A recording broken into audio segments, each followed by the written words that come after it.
Bom dia, crianças. Bom dia! Quantos aqui estão felizes por estar na casa de Papai do Céu? Eu também estou muito feliz. Como é gostoso estar na casa de Deus, não é verdade? A gente se sente bem. É porque, na verdade, nós somos uma grande família. Isso é muito gostoso de saber, não é? A historinha que o tio vai contar hoje tem um texto que está em Apocalipse 1:5, que diz o seguinte: E da parte de Jesus Cristo, a fiel testemunha, o primogênito dos mortos, os soberanos dos reis. Agora a parte importante, que diz o seguinte: aquele que nos ama e pelo seu sangue nos libertou dos nossos pecados. Então nós vamos aprender um pouquinho sobre isso hoje. A historinha de hoje conta a historinha de um menino assim mais ou menos na sua idade. O nome dele era Paulinho.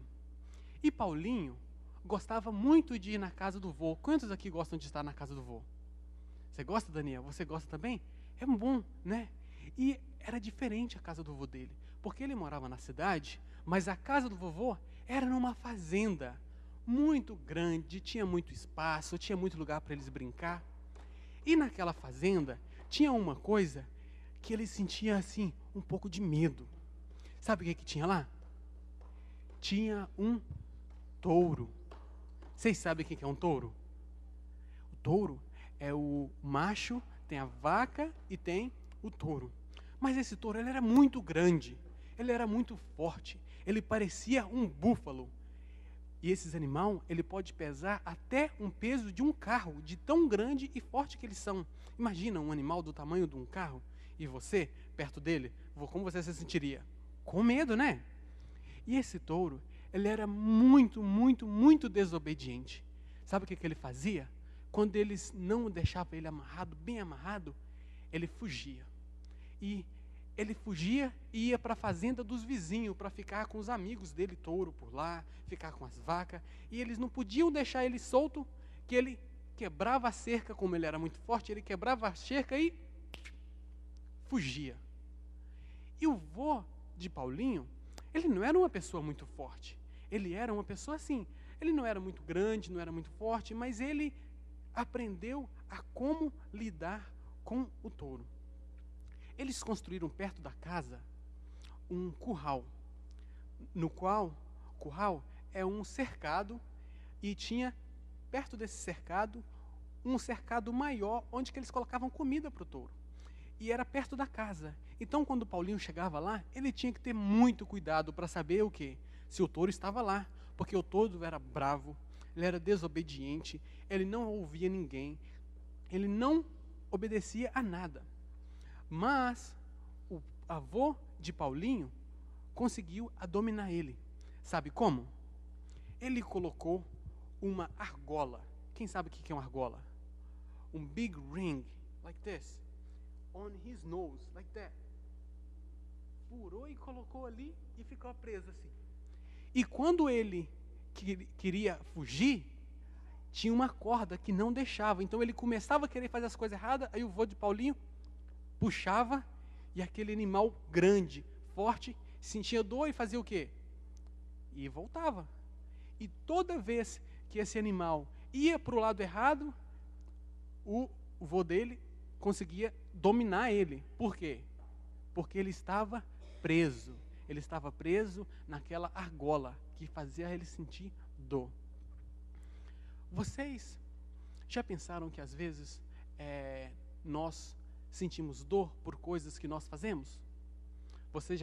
Alguém aqui já sofreu porque você fez uma coisa errada e você sentiu muita dor? Já, David? Não é bom, né, David? Às vezes a gente desobedece a papai e a mamãe e nós nos machucamos. Sabe por quê? Essa argola e essa corrente ou essa corda é o pecado que nos prende. Quando nós cometemos uma coisa mal, fazemos uma coisa errada, Satanás, ele pega e puxa aquela corda para nos sentir dor e para poder prender a gente, para não deixar você ir distante dele. Mas, como nós lemos aqui, Jesus Ele nos libertou dos nossos pecados. E nós hoje não estamos mais presos como o touro estava com o vô do Paulinho. Nós somos libertos porque aquele que nos ama, pelo seu sangue, nos libertou dos nossos pecados. Então nós não precisamos ter medo. Mesmo se a gente fizer uma coisa errada e você saber que você vai ter que colher uma consequência, não tenha medo. Ora e pede a Jesus perdão, que Ele vai te perdoar e assim você não vai ser escravo, não vai ser escravo de Satanás, aquele que quer nos prender. Porque em Jesus nós somos livres, ok? Nós vamos agora fazer uma oração e pedir a Jesus que nos dê força para sempre estar do lado dele.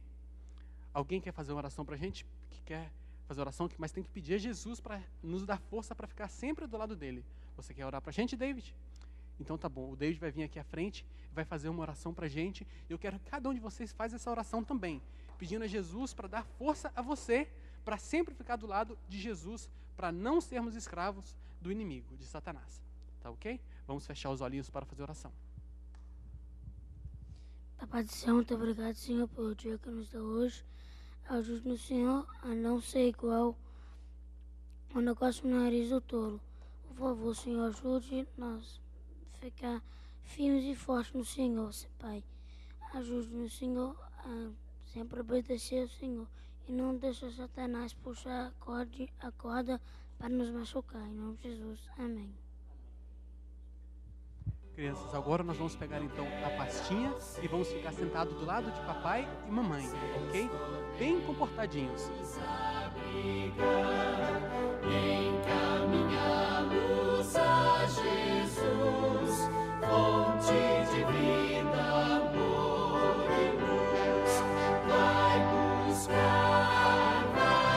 buscar esses meus cordeirinhos já. Vai buscar para que os possa abençoar. Pelo deserto a padecer, pelas estradas a morrer, seus cordeirinhos vai buscar para que os possa abençoar. Vai buscar esses meus cordeirinhos já.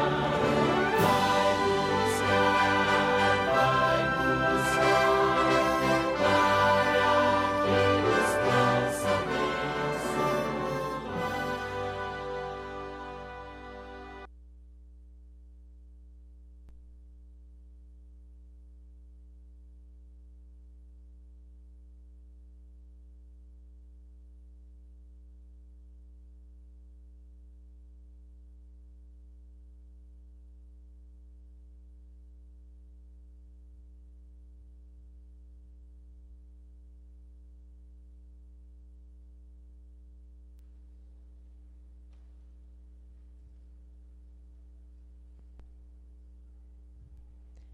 A música que nós vamos cantar agora, a mensagem musical, fala que não importa qual seja o problema, a situação que nós enfrentamos, se nós elevarmos isso a Jesus, tivermos confiança em Cristo Jesus, Ele vai estar no controle de tudo em nossa vida. Que nós possamos meditar na letra desse hino.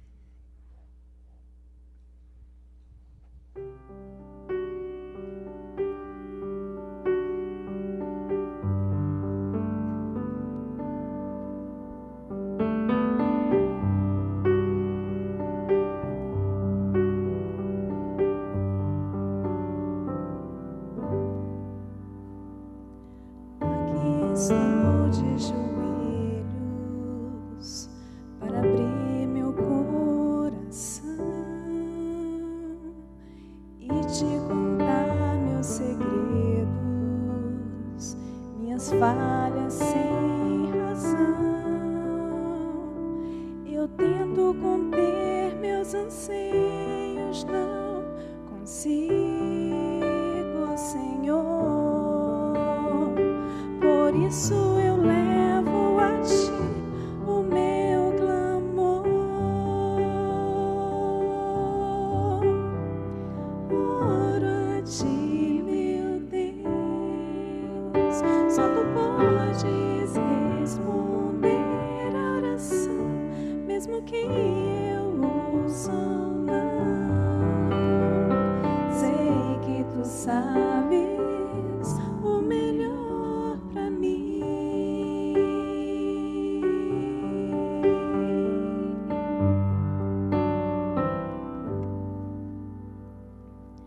Aqui estou de joelhos pra pedir o Teu perdão.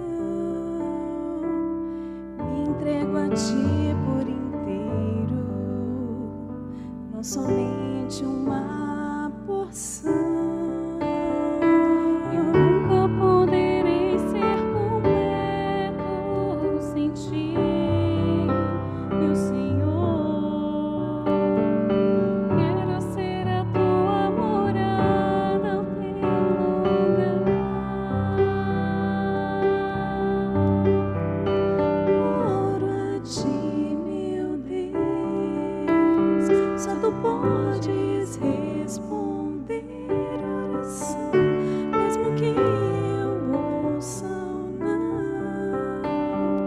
Sei que Tu sabes o melhor pra mim.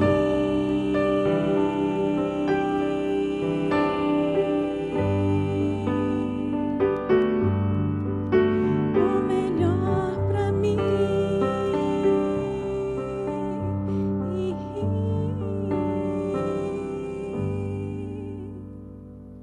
Sei que estás ao meu lado, posso ouvir Teu sussurrar, posso sentir Teu abraço, Teu calor a confortar. Me faça entender que o silêncio também é resposta pra mim.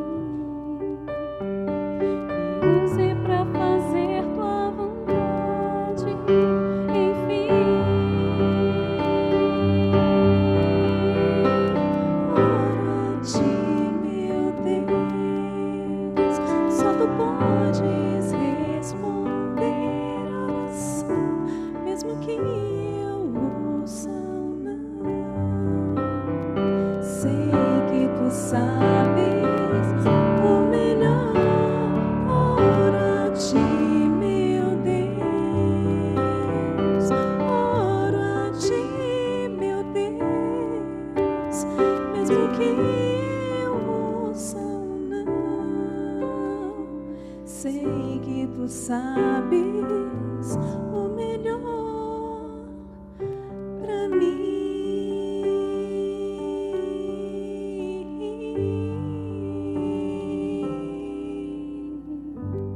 Que a nossa vida possa ser uma oração.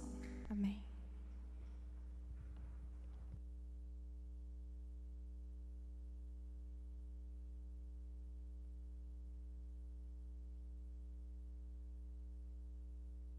Para todos, na verdade é um prazer estar aqui novamente na igreja de Danbury.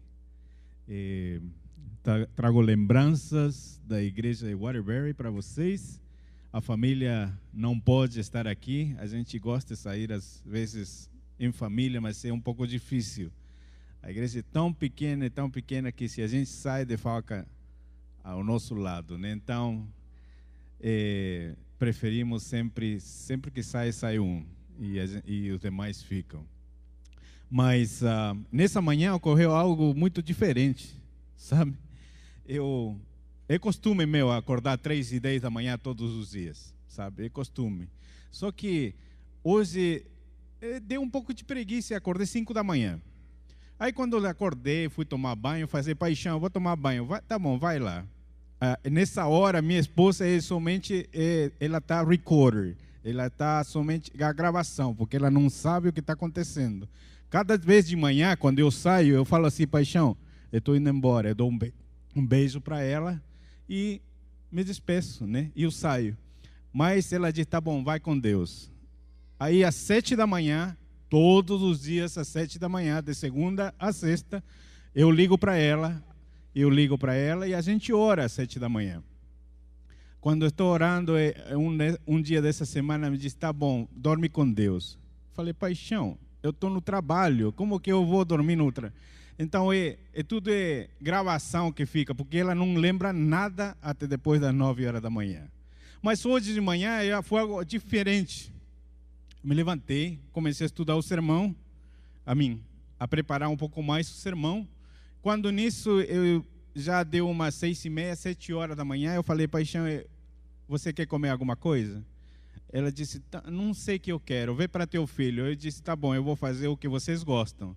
Um pão com tomates e cebola, com queijo e assim na tostadeira, né? Aí eu fiz, tudo tranquilo, aí eu fiz um pão com queijo, porque eu sou alérgico à cebola, para não falar que não gosto de cebola, então eu tirei a cebola e coloquei somente o pão com queijo. Aí comendo, eu disse, com que eu tomo? Com leite eu não tomo.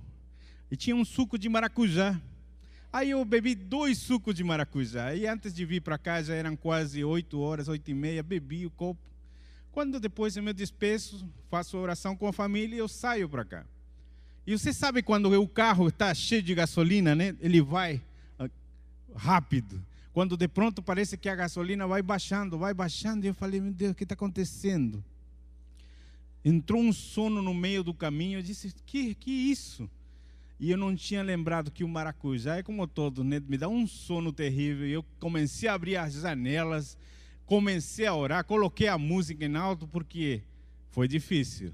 É muito difícil andar no caminho assim, mais quando um está dormindo.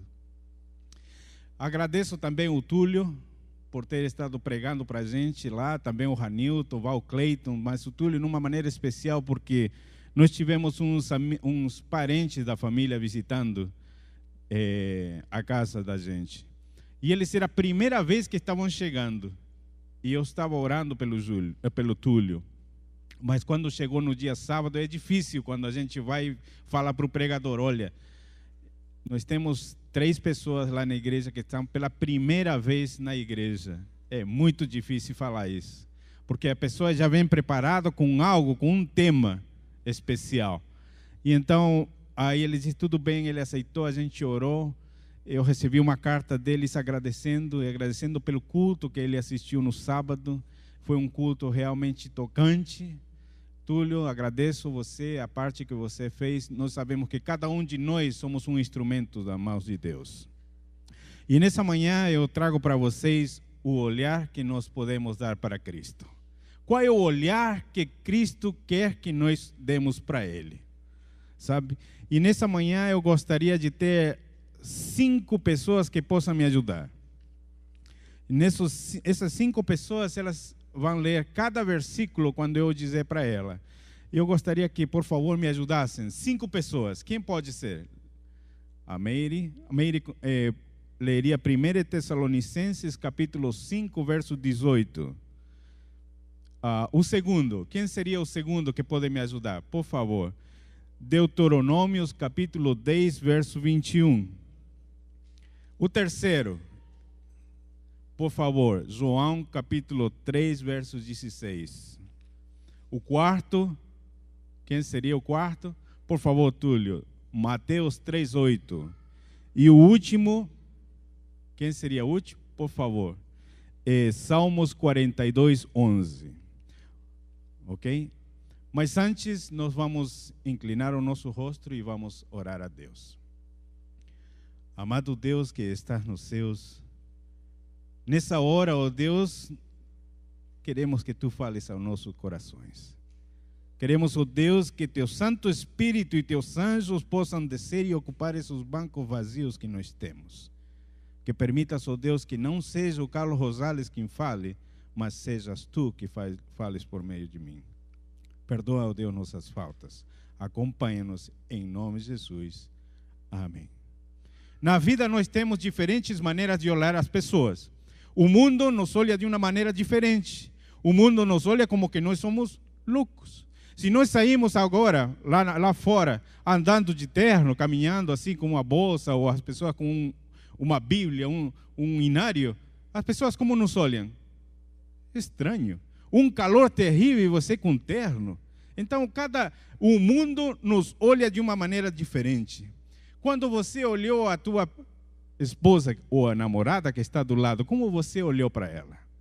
Com muito amor, com muita paixão, com muito carinho. Não é assim? O mundo também nos olha de uma maneira diferente. Sabe, uma das últimas coisas que nós fizemos lá em casa foi, eu falei assim para meu filho, né? Eu costumo chamar ele de carioco, porque ele nasceu de uma carioca. Então eu falo assim, carioco, o que podemos dar para a mamãe, para ela no aniversário dela? E a gente começou a falar no telefone, pai, não sei, a roupa ela não gosta, a bolsa ela já tem, sapatos já compramos. Então eu falei assim, o que você acha se a gente dá um mini iPad, né? Ela vai gostar, ela vai estudar a lição, ela vê os vídeos. Eu falo, tudo bem. Então quando ele chegou, a gente fez o que chama de half and half, metade, metade. Então ele colocou a metade, eu coloquei a outra metade, disse, tudo bem, a gente compra então o mini iPad. Quando depois, no dia do aniversário dela, a gente chegou e falou assim, paixão, nós temos um presente para você. Aí ela foi, aquela carinha, né, de carioca, né? Amor, né? Oh, meu amor, minha paixão. Aí ela foi e abriu, quando viu aquele mini iPad, ela ficou com os olhos assim, sabe? Pareciam aquelas luzes de tráfego, as amarelas que fecham, abre e fecha, sabe? A alegria dela, sabe? Então, Cristo também quer que nós tenhamos um olhar para Ele. E esse olhar, primeiro, nós vamos encontrar no 1 Tessalonicenses, capítulo 5, verso 18. O que diz aí?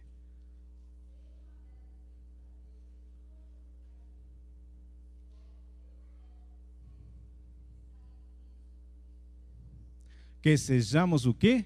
Agradecidos a Deus. O nosso primeiro olhar tem que ser de quê? De agradecimento. A serva Ellen White disse assim, se nossos olhos forem abertos, nós poderíamos ver a batalha dos anjos lá fora, entre os anjos maus com os anjos bons. A batalha que teriam, quantas pessoas talvez estariam atravessando na hora que nós estamos dirigindo um acidente. Quantas coisas poderia ter acontecido nessa semana. E nós temos que agradecer a Deus. Uma das pessoas que perdeu tudo, mas que ganhou em dobro, foi Jó. Jó perdeu a família, perdeu o trabalho, perdeu tudo quanto tinha. Mas, no entanto, ele louvou a Deus. E quando foi dado para ele o quê? Foi dado em abundância. E foi dado em quê? Em dobro. Então o quê? Nós temos que ter um olhar de gratidão. Nós temos que ter um olhar de agradecimento. Muitos de vocês sabem qual é a condição minha, porque eu sempre falo, a minha condição, pela graça de Deus, esse ano talvez pode se dar os documentos, porque meu filho vai cumprir os 21 anos. Mas 26 anos na América, ilegal, é difícil. É muito difícil. O ano passado, nós estávamos lá em casa. Eu estava sentado e, como sempre se escutam, nós temos problema na família, não é assim? O nosso lar não é perfeito. Somente vai ser perfeito quando Cristo vier. E nós estávamos aí, mas nós tínhamos feito uma coisa entre a família. Que a Vânia, minha esposa, ela ia sair de casa somente, quando ele estiver em casa, somente comigo. Mas para trabalhar iria sozinha por causa do documento. Esse dia não sei por que nós tínhamos tido um contrito, assim, uma discussão. E ela disse, eu vou para o médico. Eu falei, você quer que eu te leve? Não quero. Tudo bem. Eu fiquei em casa. Aí ela foi. Por meio de 2h30, aí ela me liga por telefone e disse assim, Carlos, tive um acidente. Você está bem? Eu estou bem, mas só que eu quero que você venha aqui rapidamente. Quando eu deixei o telefone, a primeira coisa, me ajoelhei e disse: meu Deus, nas tuas mãos encomendo a minha esposa. Na tua mão encomendo que, por favor, mandes um polícia que realmente saiba a nossa situação. Então, nesse momento, eu liguei para o Ivonaldo, liguei para o Chris, liguei para pessoas que sabiam, porque nunca havia tido um acidente, nunca estava nessa situação. Quando eu cheguei lá, eu vi a cara da minha paixão, eu vi ela triste, pálida. Ela não sabia o que fazer. Eu cheguei rapidamente com o rapaz de 21 anos e falei assim: olha, eu sou o esposo dela, me apresentei.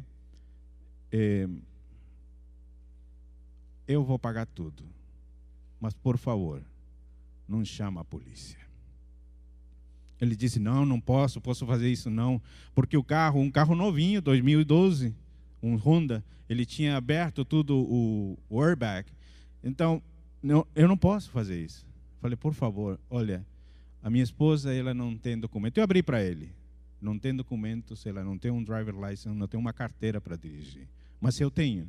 Então, por favor, não chama a polícia. Não, eu vou fazer.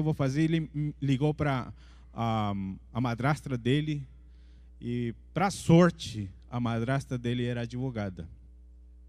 E ela me disse: e por que ela está dirigindo sem carteira? Eu disse para ele: olha, nós como imigrantes, nós temos necessidades. Nós temos necessidades. E a necessidade dela foi sair. Mas se eu não sair com ela, ela saiu sozinha. Não, mas deixa que meu filho chegue o polícia aí e ele vai resolver tudo. Falei: tudo bem, é por algo. Veio o polícia, depois de 1h30 parado, saí na Main Street de Bridgeport. Estávamos parados, aí ele chegou, falou com ele, depois o polícia chegou comigo e falou assim: você é o dono do carro? Eu falei: eu sou. Quem estava dirigindo era minha esposa. Ela tem carteira, ela tem uma carteira expirada. Tá bom, não tem problema, pode dar a carteira, e você tem seguro? Eu tenho. Eu dei todos os documentos para ele. Ele voltou e disse assim: olha, eu vou te dar o tique só porque ela não tem carteira, tá bom? Mas eu sei que você pode tirar a carteira. Ela falou: não. Tudo bem, não tem problema. Olha, vocês vão, recolhem o reporte em tal lugar e acabou. Essa semana, então, concluindo, eu dei parte para o seguro. O seguro, pela graça de Deus, cobrou tudo, pagou o carro. Essa semana, estava em casa e me ligam por telefone que havia recebido uma carta minha no endereço anterior. Eu fui lá e era uma carta de um advogado. E que era que o rapaz tinha me colocado um processo por $15.000. Eu disse: paixão, que isso? Não estou entendendo. Eu fiquei nervoso nessa hora. A minha esposa começou a chorar. Eu disse: olha, a única coisa, agorinha, vamos orar. E amanhã eu resolvo. Não, você tem que resolver agorinha tudo isso. Eu sou um rapaz que eu gosto de esperar. Eu não gosto de tomar coisa rápida. Então eu disse: não, amanhã. Hoje, deixa eu ficar tranquilo aqui em casa. Deixa pensar o que nós vamos fazer. E amanhã eu ligo. No outro dia eu liguei para a seguradora disse: não se preocupa, senhor Rosales, nós vamos ter em conta todinho isso daí. Vocês não têm problema, vocês não vão se apresentar na corte, vocês não vão ter parte para se ver com o rapaz, é os nossos advogados que vão fazer. Agora vem a pergunta: o que teria acontecido se eu tivesse pago o rapaz nesse dia que eu ofereci e disse: não chama a polícia, não faça isso, por favor, e ele tivesse optado por receber? Mais tarde eu ia estar sendo processado por $15.000. Eu agradeço a Deus porque Ele, sabe, Ele apresenta os caminhos dele conforme Ele vê, não como nós vemos. Então, a nossa primeira maneira de olhar a Cristo é com gratidão. Com gratidão. A segunda nós encontramos em Deuteronômio, capítulo 10, verso 21. Quem tem, por favor?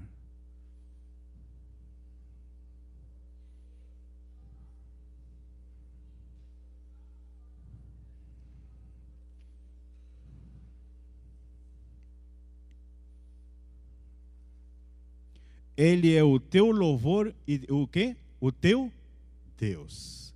Nós temos que ter olhar para Jesus de louvor. Por quê? Porque Ele é um Deus. Ele é um Deus que está vivo. É um Deus que se você se ajoelha, você ora, Ele te escuta. Ele procede. Ele te informa. Ele te fala. Ele te diz o que deve fazer. A nossa atitude, o nosso olhar deve ser de louvor. De onde que sai o amanhecer? O amanhecer sai lá em cima. De onde sai o sol?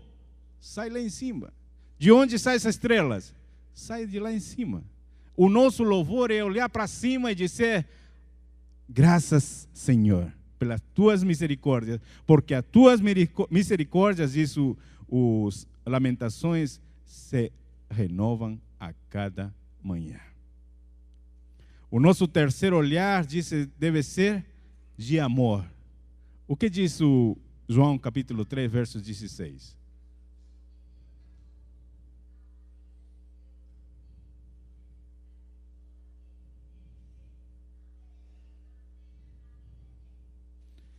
O que podemos falar?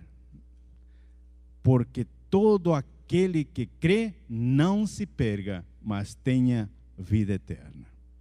No nosso mundo, o que é mais difícil encontrar hoje é amor. É amor. Amor na família tem se perdido. Amor com os filhos tem se perdido.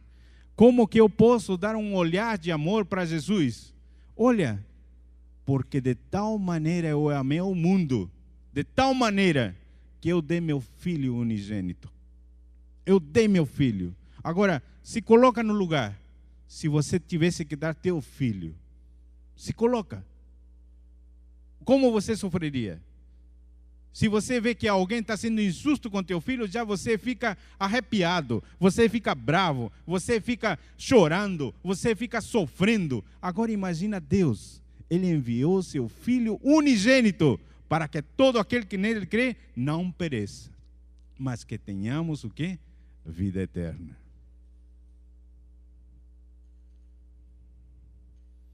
Mas como olhar?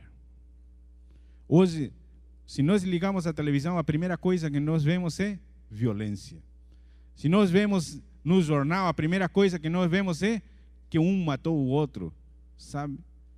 No meio de um mundo que nos encontramos, um mundo que é de ódio, Deus nos disse que o terceiro olhar que Ele espera de nós é um olhar de amor. No terceiro olhar, o que nos disse Mateus capítulo 3, verso 8?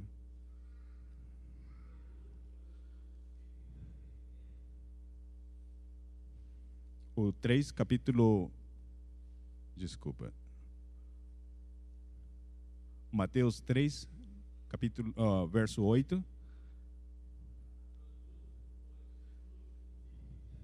Ah, sim, certo, desculpa. Produzir, então, o quê? Frutos de quê? De arrependimento. A minha pergunta é: o que é arrependimento para você? Eu pergunto agora, eu gostaria de ter respostas. O que é arrependimento? Alguém pode me dizer? O que é arrependimento? Desculpa, como? Mudança de comportamento. Nós precisamos mudar. Se nós nos arrependemos de uma coisa, nós temos que mudar. Mudar o nosso comportamento. Sabe? Eu não sei se eu tenho contado essa história, mas um dia eu estava lá em casa. Você sabe, eu sou peruano, né? Então, eu queria viajar para o Brasil. E eu estava lá em casa, estava com minha mãe, eu lembro, estavam meus irmãos. E tinha chegado um primo do Brasil, dos Estados Unidos. E meu primo, ele fazia tudo quanto queria com a mãe dele. Eu via que a mãe dele cozinhava, a mãe dele lavava, a mãe dele fazia tudo. Mas ele não fazia nada e eu fiquei com uma raiva grande. Então, o que eu fiz? Olha só, eu entrei no meu quarto, eu fechei a porta e orei a Deus. e disse assim: Senhor, manda um raio e mata meu primo nesta hora. Olha só, você acha que uma oração dessa é contestada na hora? Mas olha só como Deus vê agora. Passou o dia seguinte e ele vai e bate a porta. Aí eu falei assim: oh, era meu primo, Victor, e me disse assim: oh, Carlos, eu estou sabendo que você quer ir para o Brasil. Eu estou, mas estava bem chateado, sabe? Aí eu nem fiz ele entrar em casa. Aí ele falou: vamos falar um pouquinho? Eu posso entrar na casa? Pode. Eu dei as costas, sentei. E ele disse assim: olha, eu vim para te ajudar. Eu vou tirar teu passaporte.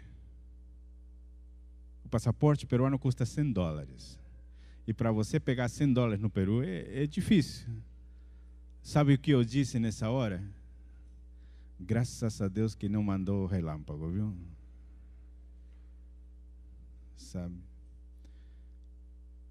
Deus nos diz que nós temos que ver as coisas com arrependimento, com mudança na nossa vida. Sabe? Amor com arrependimento, com louvor, com gratidão. As coisas, as pessoas, nós temos que olhar a elas para que elas mudem. Eu tenho que mudar. Se eu não mudo, elas não vão mudar.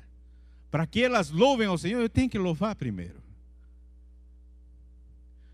E o último, uma das coisas que nós vemos ao nosso redor, e que se o João Batista estivesse hoje aqui, nós ficaríamos estupefatos, né? Como ele fala. Eu vou ler aqui uma parte de João.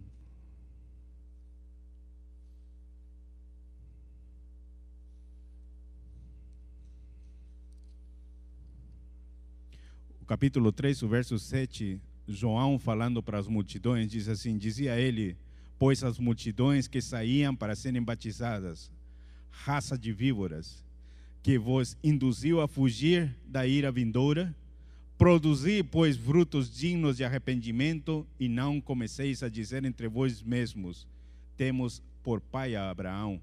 Porque eu vos afirmo que destas pedras Deus pode suscitar filhos a Abraão. E então, e também já está posto um machado à raiz das árvores. Toda árvore, pois, que não produz bom fruto, é cortada e lançada ao fogo. Então as multidões o interrogavam a João, dizendo assim: o que devemos fazer, pois? Respondeu-lhes: quem tiver 2 túnicas, reparta com a outra que tem. Quem tiver comida, faça o mesmo. Foram também os publicanos para serem batizados e perguntaram: mestre, que havemos de fazer? Respondeu-lhes: não cobreis mais do estipulado. Também os soldados lhe perguntaram: e nós, o que faremos? E ele lhes disse: a ninguém maltrateis, não deis denúncia falsa, e contentai-vos com o vosso salário. Hoje no mundo o que nós mais vemos é problemas políticos. Problemas políticos. Por quê? Porque as pessoas estão comendo o quê? O dinheiro. Nós temos o Michael Bloomberg. Ele falou assim: olha, eu tenho tanto dinheiro que eu gostaria que me pagassem $1 no ano. $1 no ano. Por um salário de $194 mil. Por quê? De onde tirou tanto dinheiro? Sabe? O nosso olhar para Jesus tem que ser com um olhar de arrependimento.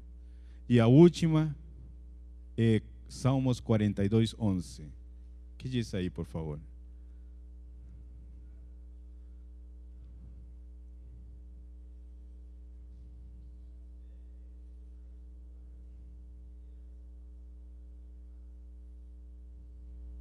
Obrigado. Os problemas que nós temos ao nosso redor, todos são externos, são dentro dentro da gente. Nunca nós podemos colocar, por exemplo, nossos problemas para fora, não é assim? Você está me vendo, por exemplo, de quê? De terno, bem vestido. Mas vocês sabem os problemas que eu estou passando por dentro? Sabe? Não. Eu não sei os problemas que você está passando também.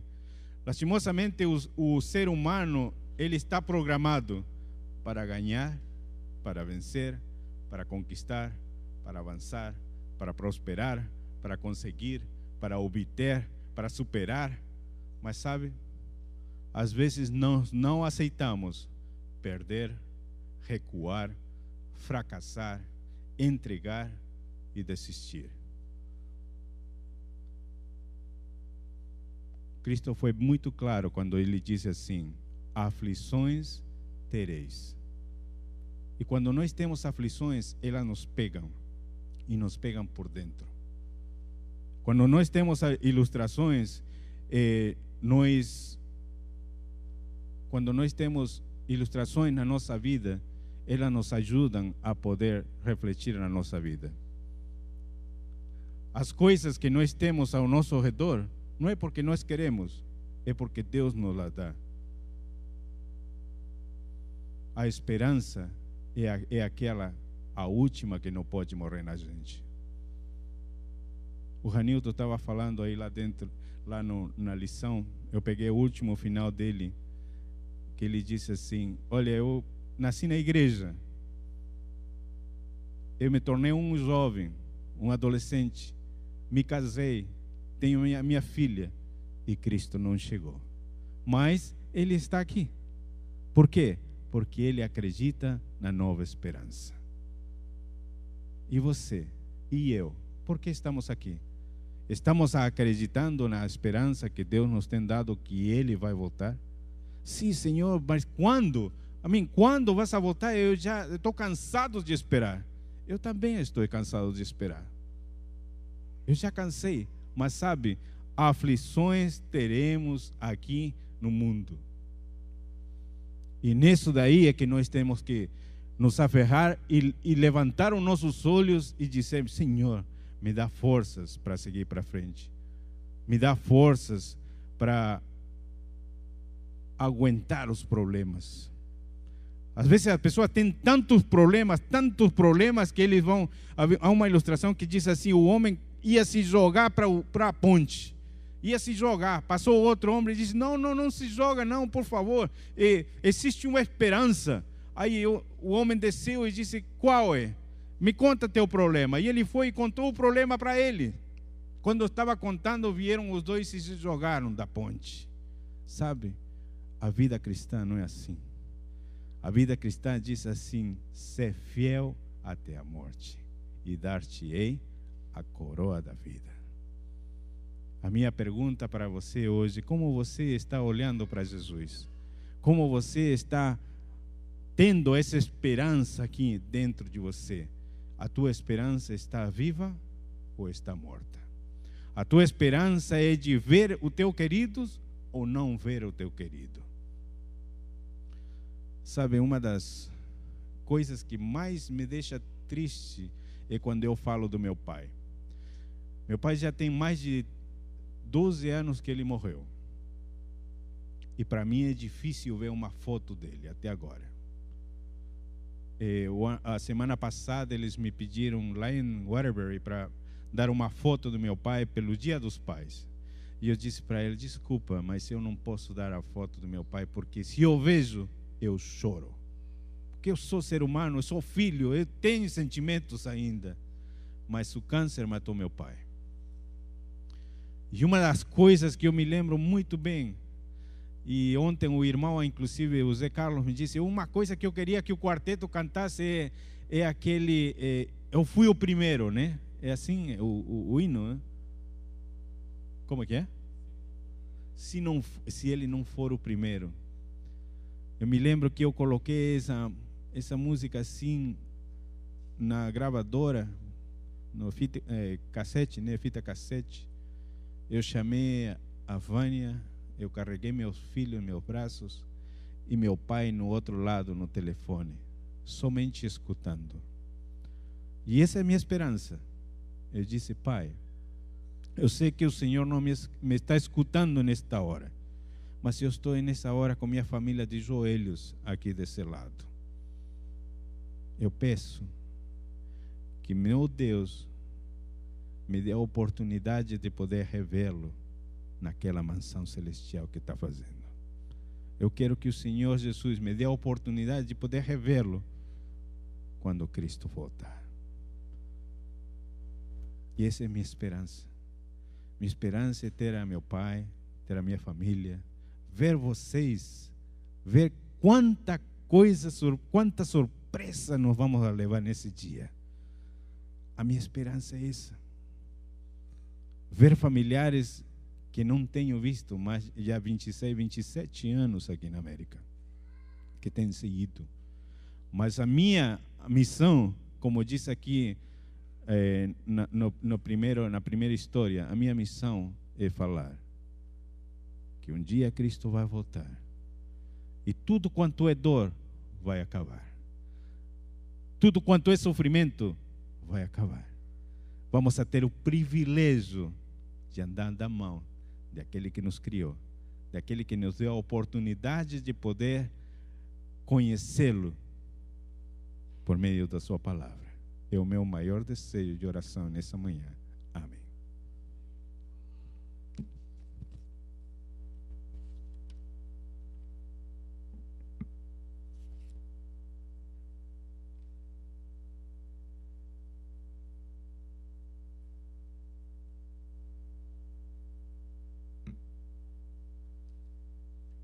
Neste momento, para encerrar o culto dessa manhã, vamos colocar-nos de pé e entoar o hino de número 469.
Deus que estás nos céus, muito agradecidos, ó Deus, porque nós podemos sentir a Tua presença. Muito agradecidos, ó Deus, porque nós pedimos que de agora para frente nós possamos Te olhar com gratidão, com amor, com louvor, com arrependimento e com a esperança de que um dia vamos a te ver, vamos a ter uma vida nova, vamos a poder ver aos nossos queridos e mais que tudo, Deus, vamos estar ao lado teu como sempre temos almejado. Em nome de Jesus, amém.